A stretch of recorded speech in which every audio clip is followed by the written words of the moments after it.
намуудад итгэл хамгийн түрүүнд маш их бууж байгаа.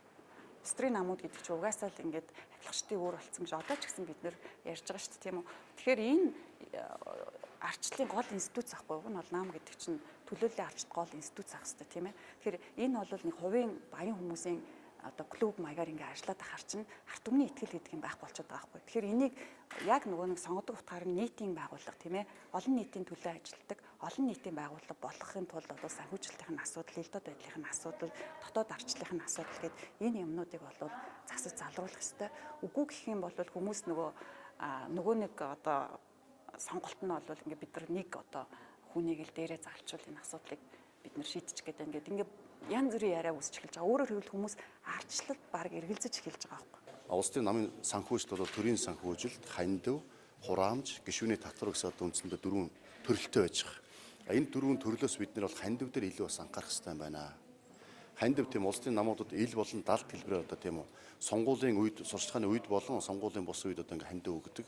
Үүгээрээ дамжуулаад одоо их хэмжээний хандив өгч үүгээрээ дамжуулаад эрх мэдэл, албан тушаалд хүрдэг. Эргээд одоо юу гэдэг өөрийнхөө одоо эрх ашигын төлөө улс төрийн намыг ажилуулдаг. Иймэрхүү одоо бас алдаа дутагдлууд бас гарч байгаа. Тийм болохоор үүнээс ангиж ирэхин тулд хандивыг аль болох тийм үү хэмжээтэй хязгаартай болох ёстой байна. Хандивыг хаанаас авах, хинээс авах гэдэг бас тодорхой улс төрийн намын тухай хуулиар зохицуулж өгөх ёстой байна.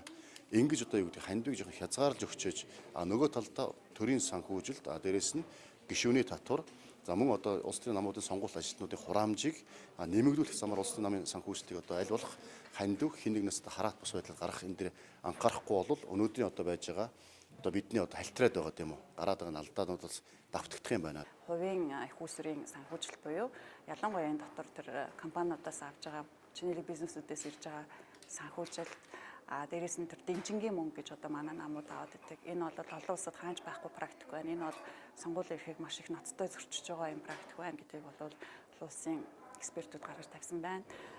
Бизнесээс орж ирж байгаа мөнгө бол гол санхүүжилтийг үүсгэж чинь энэ бол одоо энэ авилгын асуудлыг үүсгээд энэ бол олон улсын хандлагаас бол маш зөрүү явж байна.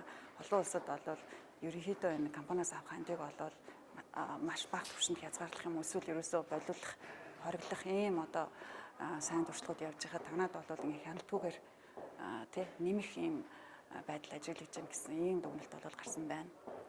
За дээрэс нь бол хамгийн ноцтой нь ингээд стресс санхүүжилтөд Монгол улс хямж чадахгүй байна. Хяналтын тогтолцоо огт одоо байхгүйтэй ажил байна. Энэ төрийн хяналтын байгууллагууд нь хоорондоо уялдаа холбоогүй ажиллаж байна.